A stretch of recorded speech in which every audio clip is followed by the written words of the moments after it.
All right, so I was a huge fan of the first 28 years later, and going into this sequel, I was excited. But honestly, I did not expect it to be this good. What really surprised me is that despite not seeing much of the infected, in fact, most of them show up pretty early. This movie might actually be scarier than the first. And that's because instead of focusing on non-stop chaos, it digs deep into something far more unsettling. The idea that mental illness, when left untreated, can be just as destructive as the rage virus itself. By the end of the film, we get one of the biggest reveals in the entire franchise, and a pretty heartbreaking one too.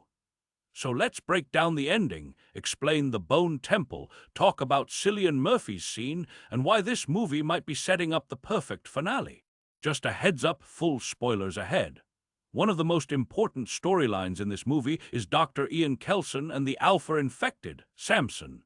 Kelson believes that the rage virus doesn't completely take over the brain. Instead, it clouds it like a thick fog. The person underneath is still there, they're just buried. Their perception is warped, their senses are distorted, and that's what causes the violence. Earlier in the movie, we actually see the world from an infected point of view. Regular humans look like monsters. The sounds of nature, birds, wind, life, are replaced with harsh, painful droning noises. It suddenly makes sense why the infected have no limits. They aren't seeing reality the way we are. Samson isn't just Kelson's experiment. He's also his only company after decades of isolation. Over time, Kelson realizes that morphine doesn't just calm Samson, it allows his words to actually reach him. And that's when something incredible happens. Samson looks up at the moon and says a single word. Moon! That's the first word spoken by an infected in 28 years. That moment alone tells us everything. The mind was never gone. Eventually, Kelson gives Samson 2 tablets, treating the rage virus like psychosis, something that before the outbreak could have been treated.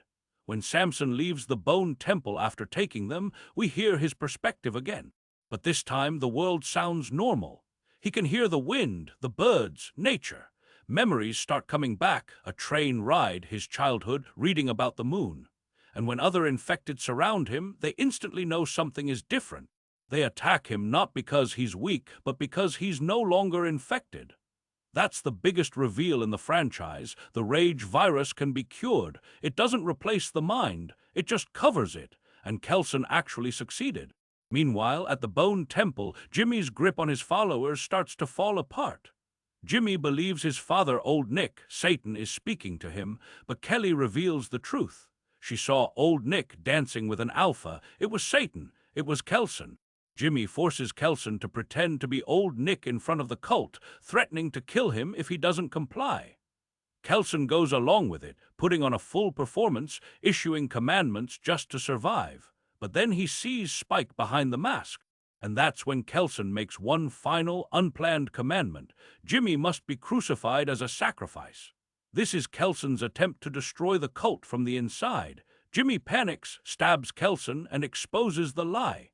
Kelly kills the remaining followers, and Spike delivers the fatal blow to Jimmy. The phrase that runs through the entire movie comes back again, memento mori, remember you must die. Jimmy is left hanging upside down on the cross, crying for his mother. For the first time, we see genuine fear in him. When Samson appears, Jimmy believes Satan has come to take him, but Samson doesn't.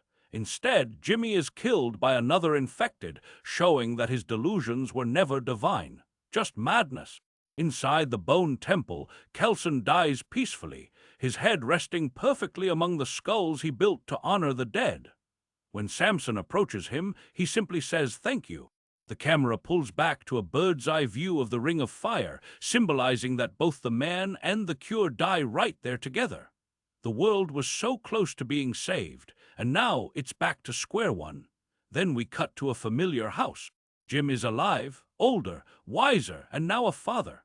This is where Cillian Murphy's scene comes in. His daughter is studying the aftermath of World War I versus World War II, punishment versus rebuilding.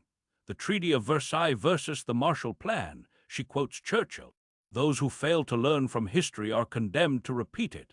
When Spike and Kelly appear in the distance, she asks Jim if they're going to help them, and Jim answers, of course. That single line ties everything back to 28 days later. Jim remembers being helped, and he refuses to become someone like Major Henry West. It also perfectly sets up the final chapter of the trilogy. As for my review, honestly, I can't fault this movie. Despite barely focusing on the infected, it delivers some of the most disturbing scenes in the franchise. The barn sequence with the Jimmies is brutal, uncomfortable, and genuinely horrifying.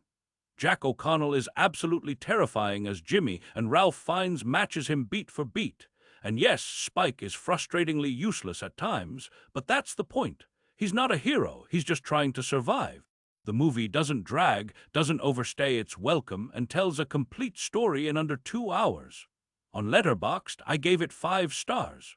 28 years later, The Bone Temple isn't just a sequel, it's the emotional core of the entire franchise.